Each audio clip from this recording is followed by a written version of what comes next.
This video contains spoilers for Made in Abyss Season 2. Even if you aren't up to date, you might find this video entertaining for an explanation of shock and horror done well in anime. The first half of the season was a bit slow and dry at times, but all the setup was essential for the cliffhanger and announcement at the end of episode 7. And it was all necessary introducing our main cast to the new characters of the village, both in present and past scenes, going back and forth between the two until we got to the main flashback part in episode 7. It's been a while since I've watched an anime so gruesome, disgusting, with a little bit of psychological horror with the violence and disturbing sexual imagery. Even the last couple of episodes that just aired, I've genuinely felt inside like, what the fuck am I watching? Like, the mangaka has a truly fucked up mind creatively, but the content and art design is so damn incredible. It's on that next level shit of thinking and genuinely quite inspiring if you write or aspire to.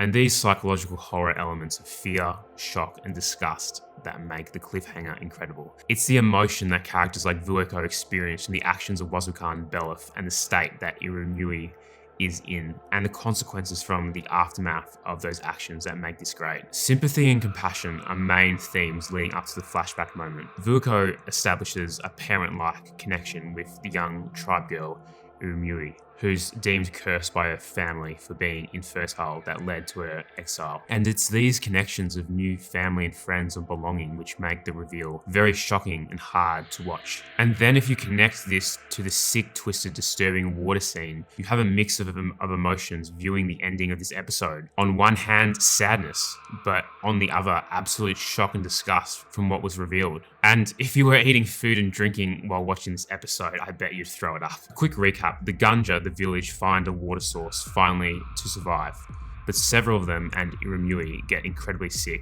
Most die, even the survey team members as well, and their bodies are getting completely deformed. Made in Abyss has some seriously demented writing where it makes you sick in your stomach watching it. An example of this is the water source that had parasitic organisms in it that reproduce upon intake. So the scenes are really disturbing to sift through, with characters vomiting up the parasitic eggs. The Gunja give the water object the cradle of desire to Irumyui, hoping that both merging, she would wish to save the whole village. And it's this twisted writing from Made in Abyss. It likes to give the readers hope that everything's turning for the better, but then it does a complete 180 for detriment. Irumyui wakes up feeling better with the cradle merged with her. However, slowly and sadistically, her body starts to mutate and deform. And some of the most messed up parts about this is that Irumyui wished to have kids as she was previously infertile. And she did. Her intention through the desire of the cradle wasn't to save the village as the paramount priority, but instead to have children.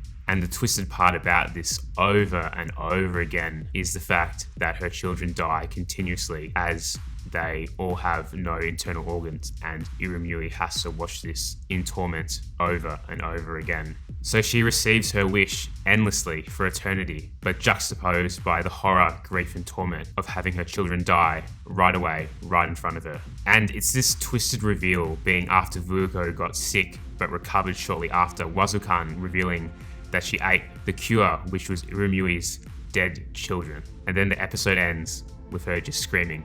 Incredible to watch. As I mentioned, this episode left me with a mix of emotions, some thrilled by incredible writing, but the other part just utterly disgusted from what I just watched. So when an anime can give you mixed emotions in a series, I think it's done an amazing job. But thanks for watching. Let me know in the comments section if you had a similar experience watching this. You can follow me on Twitter and connect with me on my anime list, links in the description down below. Like the video, share and subscribe for more anime analysis videos. It really does help the channel a lot, doing well in the algorithm to get it out of dead channels to perform well since you've made it to the end of the video.